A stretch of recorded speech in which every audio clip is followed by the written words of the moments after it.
dada, leo nini kimekuleta kwa Bimoza? Nimekuja kwa Bimoza kutoa shukrani zangu, maana amenisaidia sana. Maisha yangu yalikuwa magumu sana, nikaamua niende Uarabuni nikafanye kazi za ndani. Nilipoanza kufanya kazi za ndani kule Uarabuni, mshahara wangu ulikuwa haukizi mahitaji yangu. Pale nilipokuwa nafanya kazi, mtoto wa bosi wangu alikuwa juu sana kiuchumi.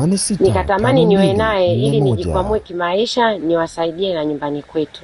Kwa bahati nzuri nikakutana na tangazo la Bimoza, nikachukua namba zake na kuanza kuwasiliana naye. Nilivyomuelezea shida zangu, akaniambia nitume pesa za vifaa tu atanisaidia.